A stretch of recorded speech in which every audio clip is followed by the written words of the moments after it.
I thought there would be periods, and there were no periods. No grammatical things at all.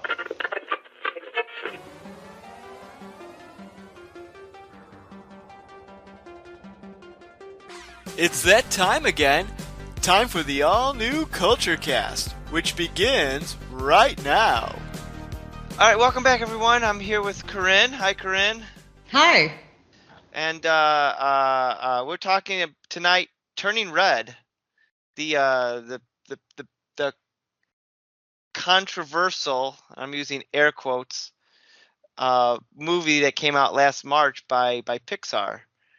And I have children, and they see Big Red Panda, and this was on rotation at our house for quite a while. And then I forced you to watch it because I thought there was stuff worth talking about. We could either talk about this or the dumpster fire that is Johnny Depp and Amber Heard. Your choice. So I did not participate in any of that. What I know is from memes, and I wish I didn't know it. Kind of like everything with the Kardashians. Like, I've been forced to learn everything I know about it, and I wish I didn't, because I feel like I probably forgot something I really should know, like the 50 states, and things like that. Like, I probably don't remember those. But now I know that apparently Amber Heard shit in a bed or something. It's like, why do I know that? I've never even seen her in a movie, but I know that, Who cares? Your life is enriched. But anyway, going back to Turning Red here. What were your thoughts on Turning Red? What you just recently watched it? Yeah, so I watched it this week. It was my first time watching it, and I did want to watch it. I was very actually just like, I think I expected. Did you ever see the South Park where they are reading Catcher in the Rye, and they're very excited to read Catcher in the Rye because they've heard that it's going to be this really scandalous Right. book, and they're like, nothing happens. He doesn't do anything. This is so annoying. I think I was expecting. I definitely was expecting. I found absolutely nothing to be controversial or risque or questionable even about this. I was very confused by the end of like, wait, what did anybody have a problem on with this? Like, I didn't see what the issue could be. I think I told you I had a friend who I work with who had told me that she had not seen it at this point, but she was hesitant to let her kids watch it because she had heard that it glorifies like rejecting your family and instead hanging out with your friends or something along those lines. Which, first off, that's wrong. I saw it and I did not feel that was the way at all. I think it just kind of emphasized a sort of balance between them, for your own sanity. And I mean, I don't know. So that I didn't get. I'd also heard that there was going to be, people didn't like the idea of periods being discussed in it, which really not. Like, I kind of went into this thinking there was going to be a period in it. There really isn't. There's the assumption of a period that apparently never happens. So I was a little surprised by that too. It was actually kind of a lot of nothing. Like, I felt like there would be a lot more. It was a good story, and I like what it had to say. And they really did. I will say it's very unique who they chose for this like main character. Like, I think she's Asian, but she's Canadian. Her family is Asian, like Korean, I want to say, and she is, I want to say, Buddhist. Does that sound right? Maybe. Right? It's a little confusing. I think they keep that a little vague just because they don't want to probably offend an actual religion that says that you can this religion will make you turn into a red panda. Yeah, I think it's. I'm looking on the Wikipedia page right now, and I don't.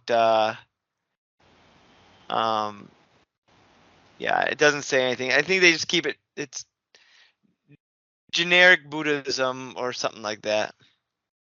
Yeah, I was which fine. Like, it wasn't anything outlandish or weird or anything, but it wasn't like, Pastafarian or something weird like that. But I remember seeing it and thinking like, okay, well, that's different. Like, they definitely did choose a sort of unique, type of person. It's not somebody that you think about and you're like, oh, this reminds me exactly of blah, blah, or something. Like, I don't know any Asian Canadians, like, it was definitely a unique idea for me. But I mean, it was nice to see. At the same time, it was one of those where it made me question myself as to like, well, why do I care that I can't necessarily relate to it? Like, the whole point is to watch the story and be able to relate to like her emotions and how she deals with this. And so I did, so I do applaud them for that.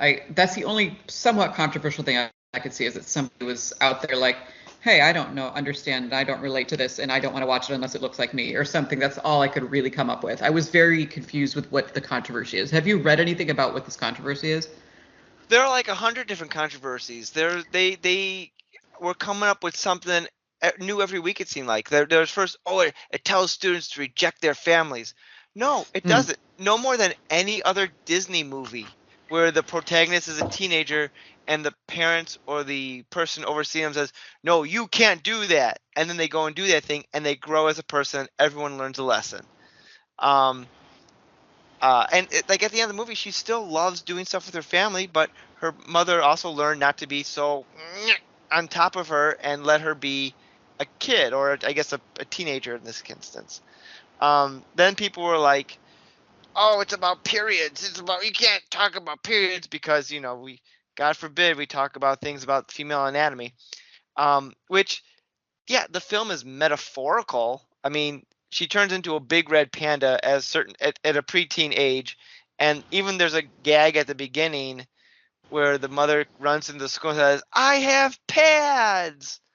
Um, but like even still, it's subtle, and that is dropped right away. And one, this movie's targeted towards probably preteen girls, and they're the target audience to have a movie talking about something they're going through and how they feel. Um, at first I was like, oh, this movie has a more mature subject matter. I don't know if I want my girls watching it. And then, as my wife correctly pointed out, they see Big Red Panda. That's all they're going to think about it. They're not going to get the subtlety. I'm like, oh, yeah, good point. So, Yeah, and I don't know that. I mean, I knew of periods as a very little girl because, obviously I saw pads and whatever in the house. I don't think I really knew what it was or what it meant. And I think as a very small child, you're just so used to seeing a million things you don't understand and you just like gloss over it. You don't even stop and ask, anymore. You're just kind of like, okay, fine, fine, fine.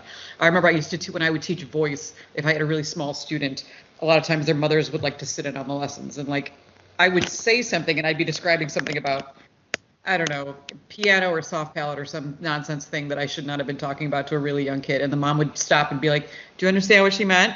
And she'd be like, "No." And I would think, well, why didn't she say something? But I guess they don't even like register that. They're just so used to just listening and being like talked at and like not understanding things. Like I feel like I would probably, as a little kid, should not. I don't know. Like I don't know what. First off, I don't know what I could go wrong guessing with periods. Like I don't know what would be the problem discussing periods to little kids. Like I don't know what. I don't know. It's hard to imagine what the fear of little kids learning about periods is when it's a fact of life, and it's going to happen no matter what.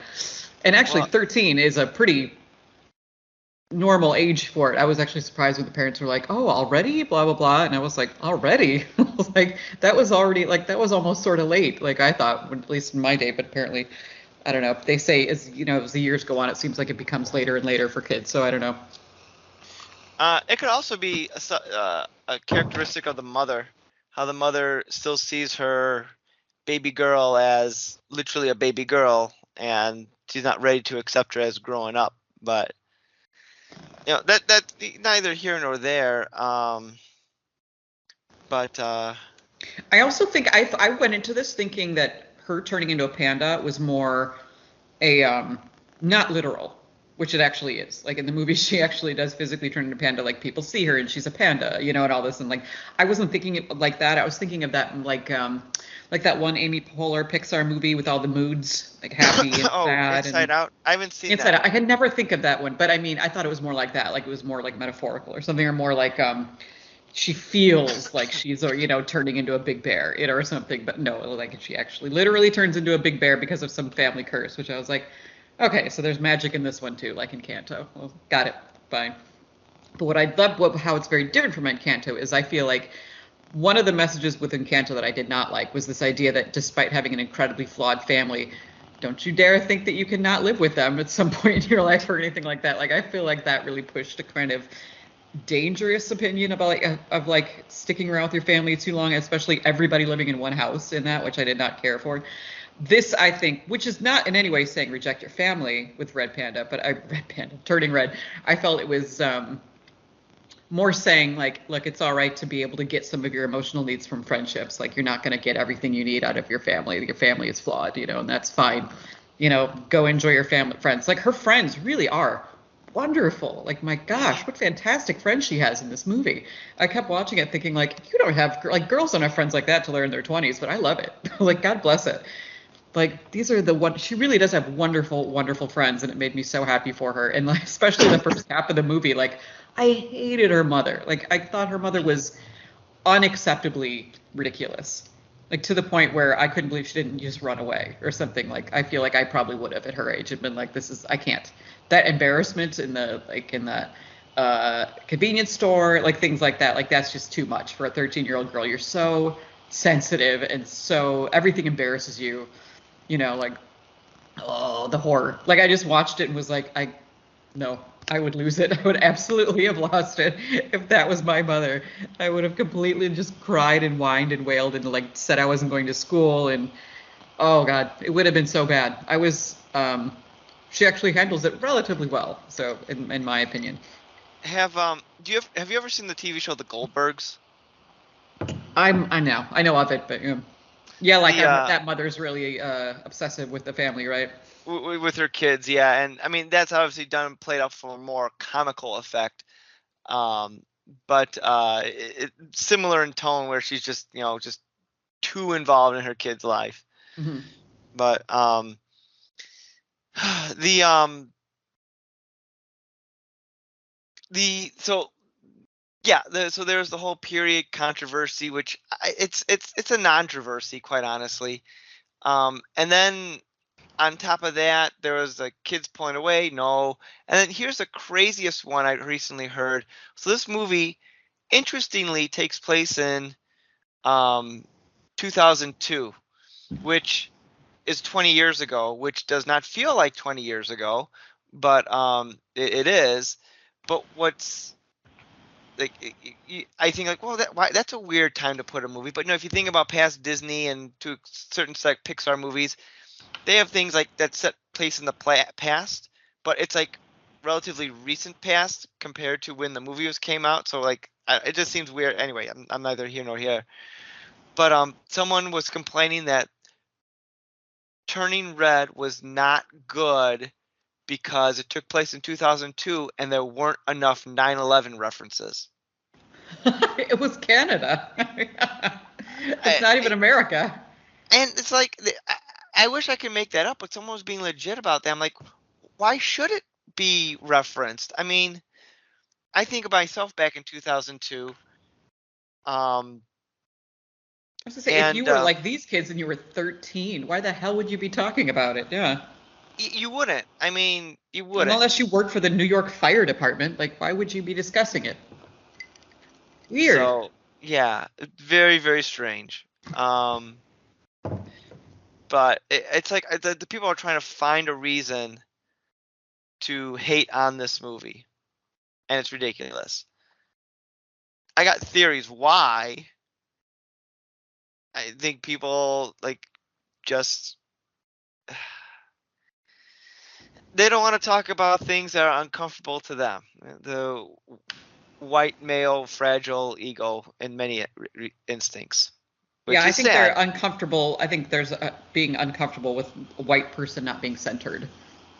That always makes people, I feel, somewhat uncomfortable. Which there's no white bad person in this movie. Like there's no white, No, there's really villain. there's no villain at all in You this know, movie. there's no reason to feel attacked or even remotely by it. So it is pretty silly, quite honestly. I think it's just the fact that it centers around a very unique to most of us type of person that we can't maybe necessarily relate to, but like we don't have to relate to it. We just have to relate to like the emotions and stuff. No, I didn't work at my parents' temple, when I was a kid. Nobody did. Like that's very rare, but it's a neat idea. It's, different. I loved excuse me, the red panda stuff. It made me want to, excuse me. We No, actually it's have great. them Now you're at the making me Brookfield Zoo. cough. I know. And actually, our Brookfield Zoo has some. And they are very, very cute. I was hoping that this movie like boosted sales of like all of the stuffed animals that they probably sell at Brookfield Zoo and everything. Like it is a very cute animal. It was a smart idea to use that of all animals, I think, because it's somewhat unique. It's kind of hard to find red pandas, and they are very, very sweet. Like if you look up them up, their videos and everything, they're really cute. They always kind of go like this. They're, oh my God, just adorable. It made me wish that I could go back to Brookfield Zoo and actually like go see some, because they are heckin' cute as heck. So, and very endangered. So any, attempts to get more visibility to them, heck yeah. I thought it was a really fun idea. I loved the red panda thing. I thought it was very sweet. There's very cute animals. This movie, I guess I didn't know what to expect out of it, but it it did not go the direction it ended up going. And like I knew she was going to turn into a panda, and I guess I thought the majority of the movie was her trying to like keep the panda secret, and maybe someone was going to try to steal her because she is a panda and use her panda powers for evil or whatever. Typical Disney. like Teen Wolf or something. Like it was gonna be. Yeah, maybe. Yeah. Of it, which I makes sense. I think I was thinking the same thing. I didn't think that it would be her, embracing this part of her, and which was very charming. Like not only that, but like how the movie suddenly took like a hard right turn into we're going to exploit the panda for money. to go to a boy band concert. Like this was, of all the possibilities, this was not one I would have expected. Yeah, I did kind of enjoy that. Maybe if anybody was going to be angry about controversy, I could sort of see that, is that she does many times completely go against what her family says and does her own thing, which I thought was kind of fun, like sneaking out to go to a party, sneaking out to this. I mean, she's not like 7. I mean, she's about that age, I thought it was kind of fun, and I thought it was nice to see. I think that's actually far more realistic than the Encanto girl, or somebody who's, spends way too much time with their family, in my opinion, and couldn't keep a secret from their family. I think that's much more of what life is like at that age. Because I was thinking, I think Mirabelle is probably supposed to be around that same age. I think she's 16, so a few years older. Really? My God. I'm pretty sure 15 or 16. All right. Well, I wouldn't guess from this. I actually feel that this turning red character is far more like mature, like emotionally mature, weirdly enough, compared to Mirabelle, in my opinion. I mean, Mirabelle's just very, I don't know, just very, very young, very kind of, I'd say almost like this virginal attitude of like hasn't had, probably hasn't tried a sip of beer, hasn't snuck out, hasn't, very kind of good girl. Well, Mirabelle also had some developmental issues going on there, some trauma in her past that kind of caused her to maybe progress a little slower. At a slower rate. Fair enough. So I did, I'm trying to think what else about this movie that it sort of stood out to me, because there was a lot. Like it's definitely very different. The boy band idea is very cute, and and I like what they did to make it of its time, to make it very early 2000s, which you can sort of understand. Like the director and person who helped write it, she's like 32, and I'm guessing that this is somewhat autobiographical, or at least something based on how she felt at the time. I'm guessing she grew up in Canada, and if she would have been about 13 at this year, so it sort of makes sense. Are you talking about like Julia Cho? Let me look it up. The director. The director. The director. Yeah. Damini Shi, who also co-wrote it. Yeah, she was born in 87. Yeah. So, yeah, this would be in her alley there, yeah.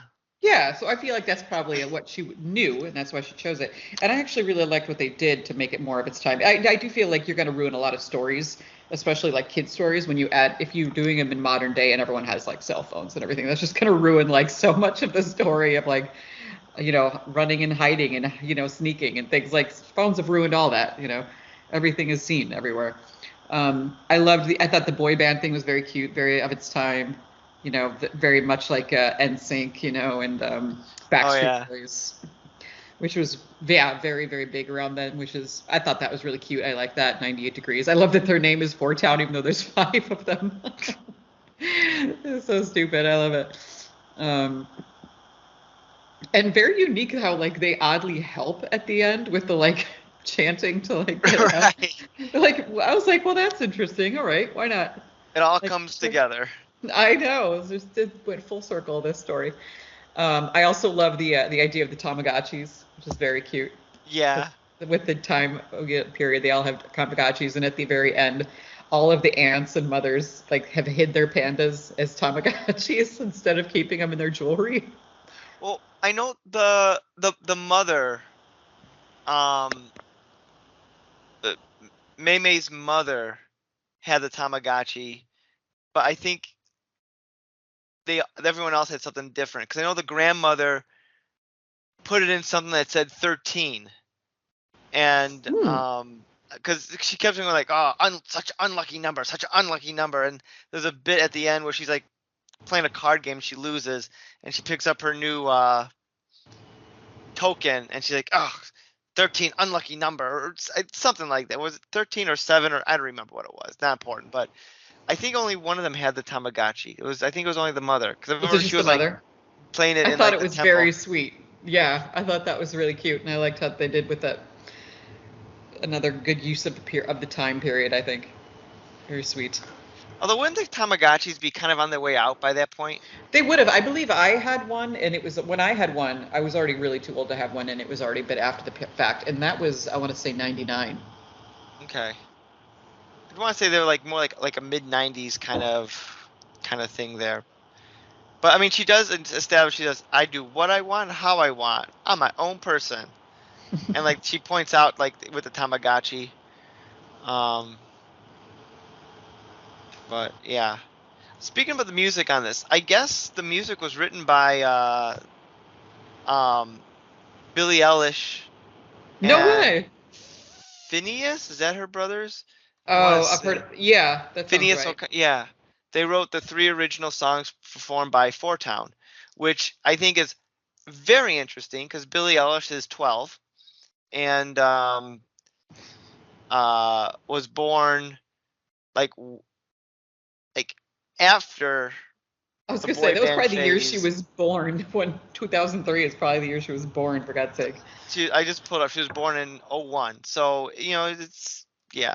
So it's interesting that she could tune in on not tune in, but like focus in on that sound, which I guess if you're listening to it, you can do it. But It was an interesting idea. I can't say any of them stuck with me. Like I don't know that this was what like in Canto where these songs are shooting to the oh top. Like I've never heard of any of this stuff outside of movie. no, I know the themes of the songs because I've watched this movie so many times, and um, every now and again I catch myself humming it because they are super catchy. And my oldest daughter likes to shake her butt. Well, she's always liked to shake her butt, but extra now because May May likes to do it in this movie as well. I Oh, like that was adorable. gyrating. Oh my God, that was so cute when she, as the bear was dancing. Oh my God, stop. I was like, I can't.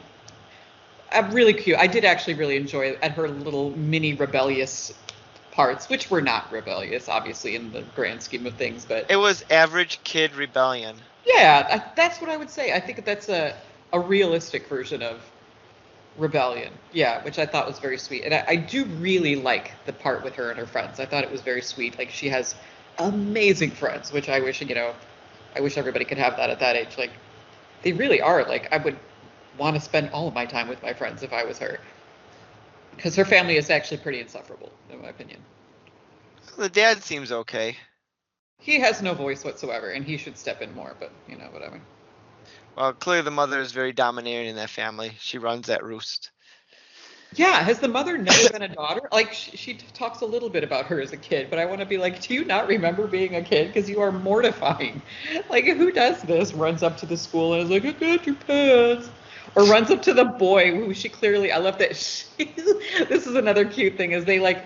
I love how they just like skewer the girl and show like the nerdy parts of her. Is that whenever she seems to have a crush or is fantasizing about a boy, she dreams them as like a merman. Like what even? It was just so silly and ridiculous and just I thought very cute and very clever.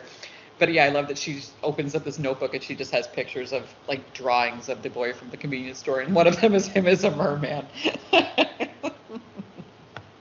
I think don't 4chan, geez, 4town Woo! pop up as mermaids Yes, in like a fantasy sequence? yes. Like every guy she dreams about is a merman at some point, which is just so like weird and like cute though, and something you probably would see some girl draw and then not be able to explain it and just be mortified when someone finds it. Like I actually thought it was pretty spot on with that. So I think it. I mean, do think it is like it's still overall like a very wholesome movie. I think it just skewers slightly older Yeah, than some of the other that's movies, and that's fine. okay. Yeah. Yeah.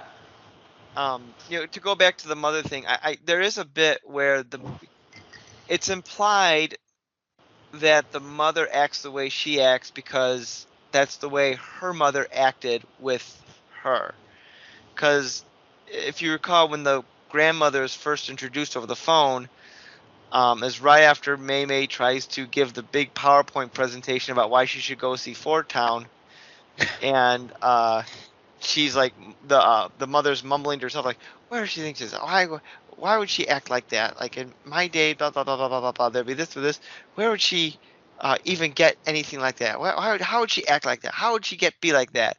And then like the father's like, your mother's on the line, and she's like, I'm not here, and she like immediately hides. Yes, I loved that. That was actually super cute. Yeah, I love that. I was like, uh-huh. Exactly. I'm not here. Yeah, I did like that part of it that you sort of saw where the mother was coming from, because otherwise I would have absolutely hated the mother. But like I said, I think we discussed this with the Encanto thing, is that I think that Disney is trying to shy away from the idea of any villains. I'm just guessing. Yeah, I mean, I've not seen every single recent Disney Pixar movie. No, in fact, we pretty much discussed every movie, Disney movie I've seen in the last like Right. 10 years. Like I don't see many, but it just doesn't seem like that's where they're going anymore with these like horrible, horrible characters. Good characters. It's like everything's very complex now, which is a good idea. It is. Yeah. I don't like teaching kids that people are evil or any nonsense like that. Right. Like Frozen 2, there wasn't really a central villain.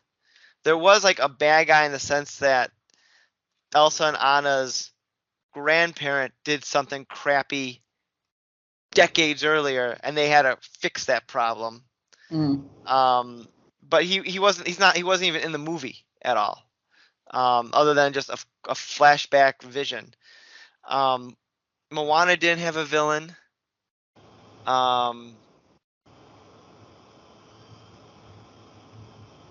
That came out in 16. I don't Encanto didn't really have a villain No. per se.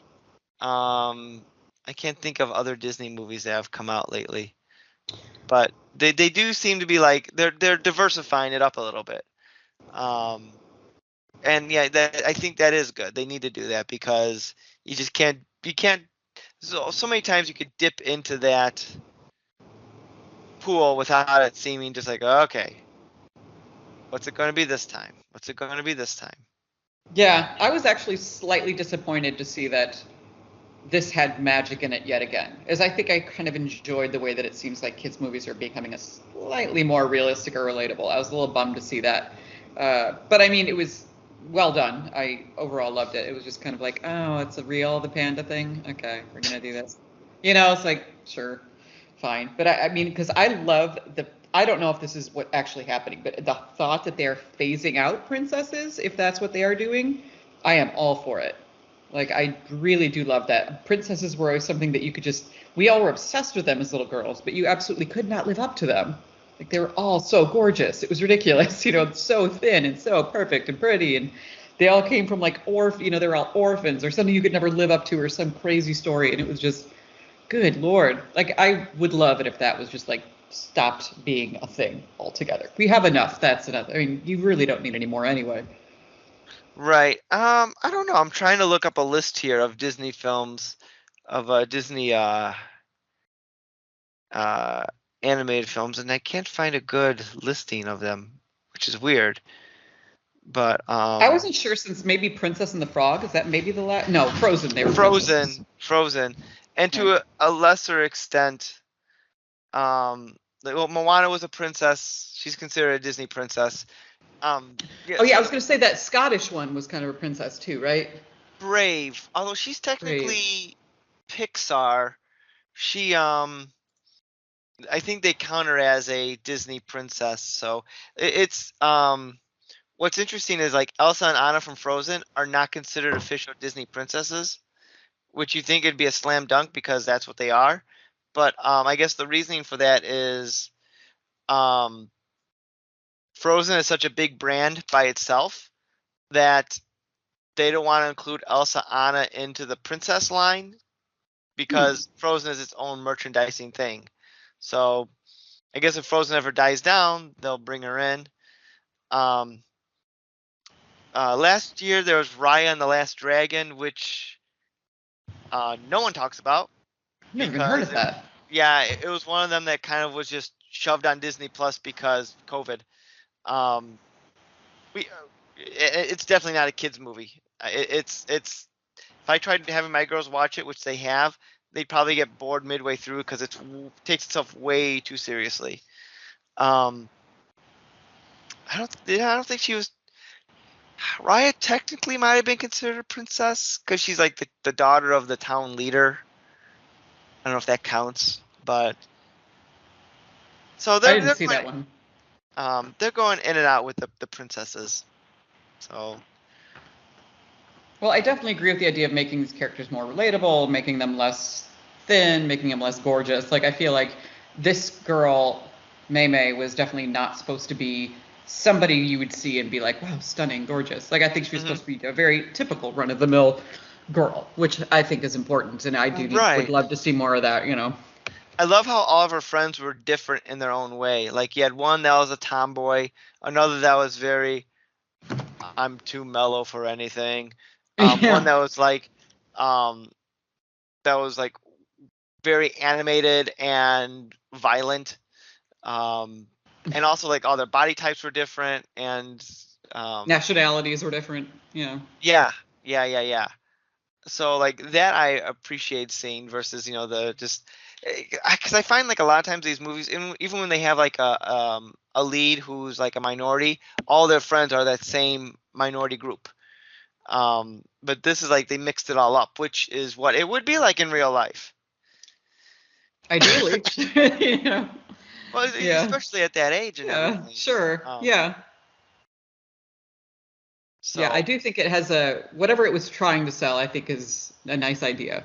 You know, I liked it. I was surprised to see I don't know, I am baffled that there would people would have any problem with it, except it just feels so transparent after seeing it that they just don't like that it's such a that this is a minority who's also a minority, who's a minority religion, who's a minority in this country at least, mhm. or in Canada, like that it was just so such a different type. I mean, I don't think there's been a disabled lead in a Disney Pixar movie yet, has there?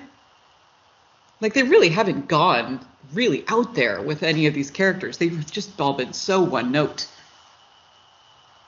Not that immediately comes to mind. I'm trying to think if they even had a side character, but I can't think of I one. know. I was like, there's probably at least a friend or something, you know. I'm trying to think like someone in a wheelchair or something, you know, something. There's got to be someone somewhere, but. I mean, I guess if you count some of the broken toys in Toy Story, if that's supposed to be allegorical, Yeah. um, but I don't know. That's a good question. Hmm. I mean, certainly feel like they're overdue for that at this point, at the very least, you know. Well, I'm I sure in get it if they time. don't want to like if they don't want to like if they're not comfortable wading into like the territory of gay and trans kids or anything yet, then like let's just start with disabled. Like that's one that's just a fact of life. You can't. No one is against disabled people. Like just why not that one? I think that should be the next thing. I wonder if Disney, like, if I was in charge of Disney and I had a movie that we wanted to feature someone with a disability, um, I would tread very carefully to make the movie not about their disability. Right, because you don't want something absurd like some kid who can't walk. No, they can fly. Yeah, or something like. Well, yeah, that or they're like, you can't do this because you're in a wheelchair. Like, just make it like it's an aspect of their personality and they go on this crazy adventure. Right. It should be something unrelated. Like sure they, are paralyzed in one side or something, but they're still can also fall in love and blah blah blah, or something. It just Right. happens to be something that's there, You something they know deal with. It's what's interesting not something they're about cured of. right, like now you can walk, like you were saying earlier. That'd be horrible. Uh, Um, um, you know, completely off topic. There's, as you may be aware, I like to read comics, and about 10 in the comic book world, the one of the characters who took on the role of Batgirl, like the first Batgirl in the comics back in the decade, she was shot and was confined to a wheelchair, and so she had to give up being Batgirl, and she took on a new role as like a tech agent for the superheroes. So she like worked the computer, giving them info and all that, and she was seen to be a very positive icon for people who are disabled. Well, the comics really wanted to bring that character back as Batgirl, and so they kind of about 10 years ago they hand waved the thing and said, "Oh, I had experimental treatment and now I'm better," and so now she can walk again, which So really, we got rid of the disability, basically.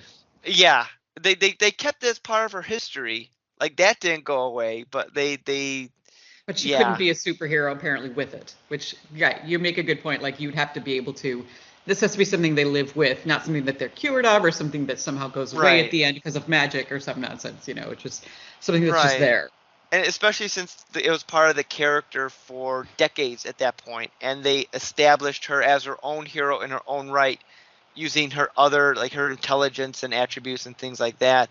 But they wanted to go, the company wanted to go back to basics, and she was the person who originated the character, and so they're like, now she can walk again, okay. And there was some outcry about that. I mean, I don't think anyone cares anymore because it's been a decade, but um, yeah.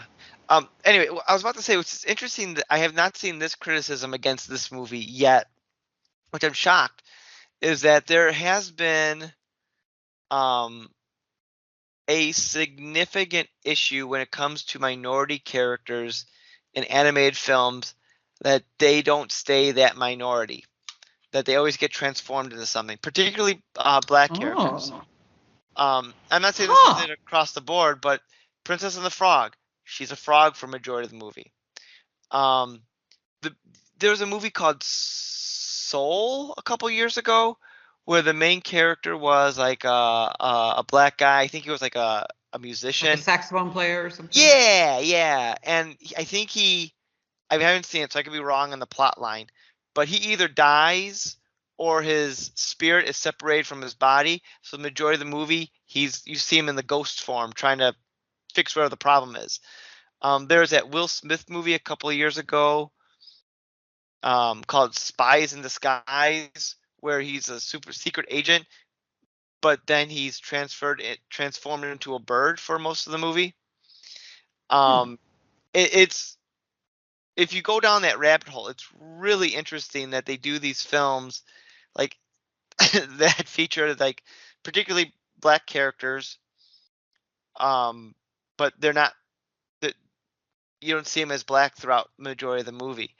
And then with Turning Red, Mei Mei, who's Asian, turns into a panda. I mean, she turns back and forth, so it's not like you don't see her for the majority of the film. But it's an interesting observation that I'm surprised no one threw this criticism at this film.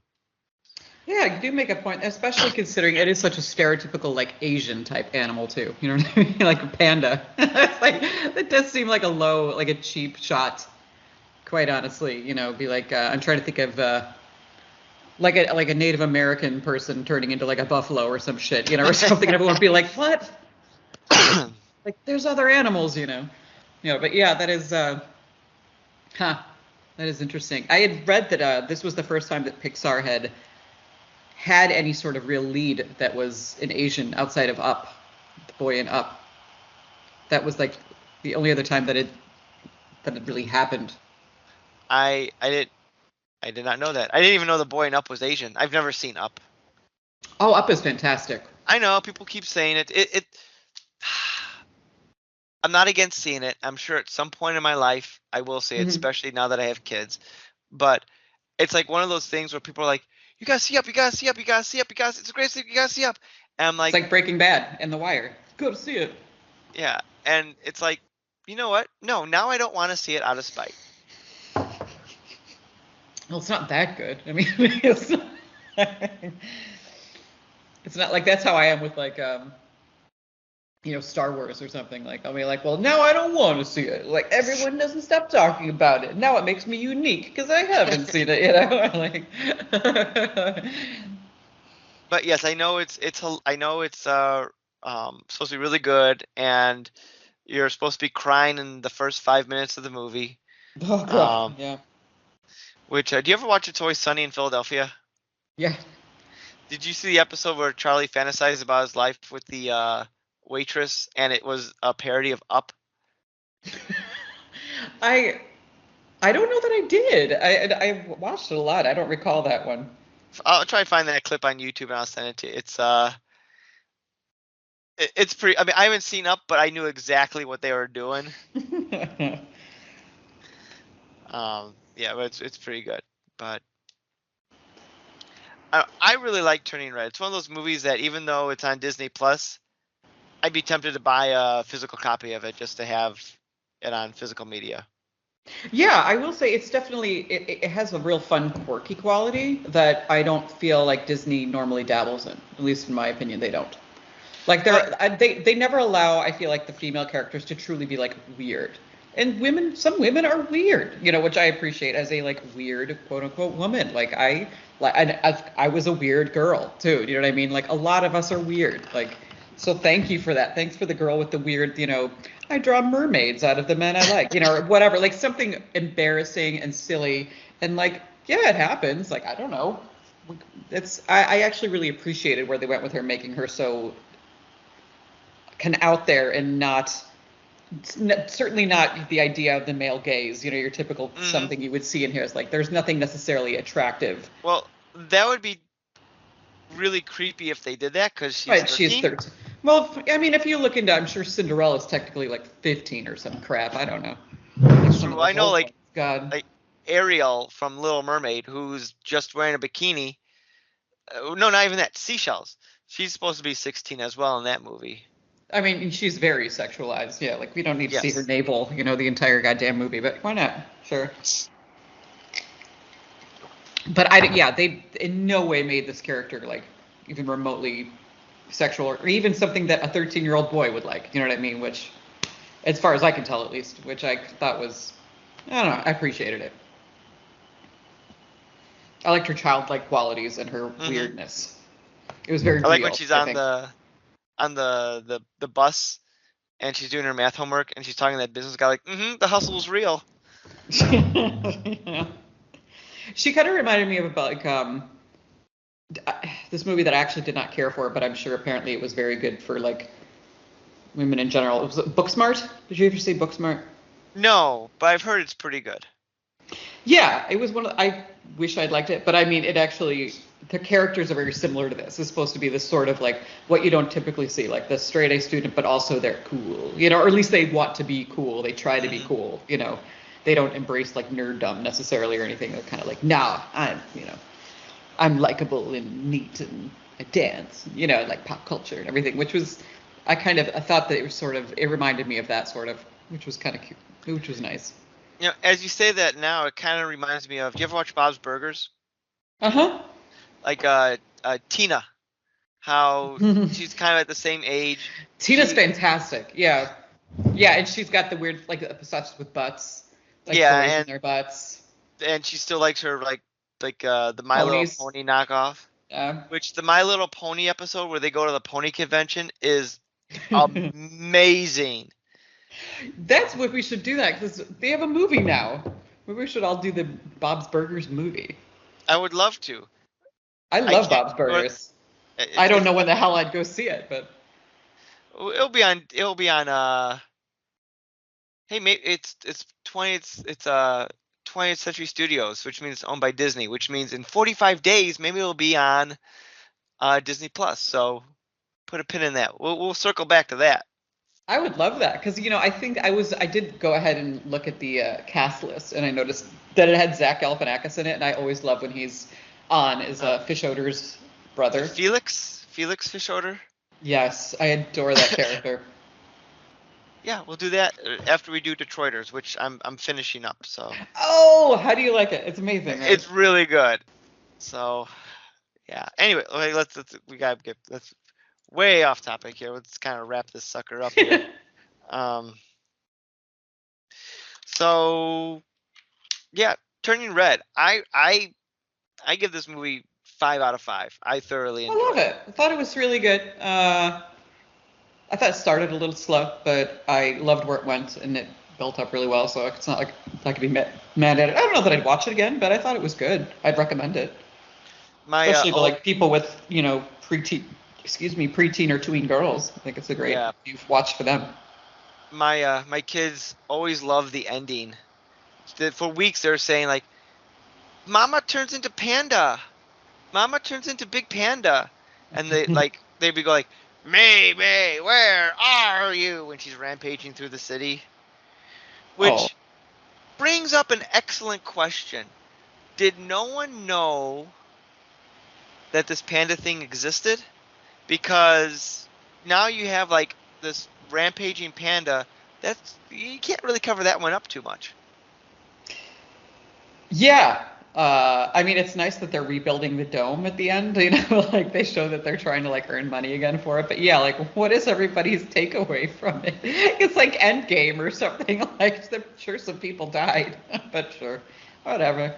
Well, like not that people died, but like you think the government would be like, huh, so you all can turn into giant red pandas. Right. We should ask if there's a possibility of that happening again, because if it is, they should probably be quarantined or somehow like roped off from the rest of the world.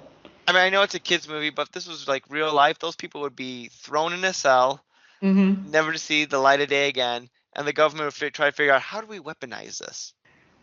They would be like medically forced to do have them somehow control it. They're like either join the military or we're getting rid of the pandas forever. Anyway, these are the things I think about at night. So, all right. Well, Corinne, thank you for joining me to talk about Turning Red. This was a long time coming because I've been thinking about this movie since it came out back in March. So. Oh, great. Yeah, I'm glad I watched it. I wanted a reason to watch it, so glad I did. Awesome. So I think that'll do it for us then tonight. So thanks for joining me again for this. And thanks for a reason to watch it. Yeah, anytime. If you have any suggestions on things we should do next, just let me know. I mean, of course, next week we're going to be talking about Twilight, which was indirectly referenced in Turning Red, because the one girl had like a vampire book she was always reading. Oh, I didn't even notice. Huh. Love it. Which, that craze was a few years before the Twilight thing hit, I think, but still, it's of that era, so it works. Yeah, I mean, maybe. I don't know. But it was definitely a Twilight inspired thing. But all right, well, this has been the All New Culture Cast, and we'll see you next week or next time, probably next week. I don't know. There's no schedules. You've been listening to the All New Culture Cast. Follow us on Twitter. Drop us an email at nick.culturecast@gmail.com. We can't promise we'll read it.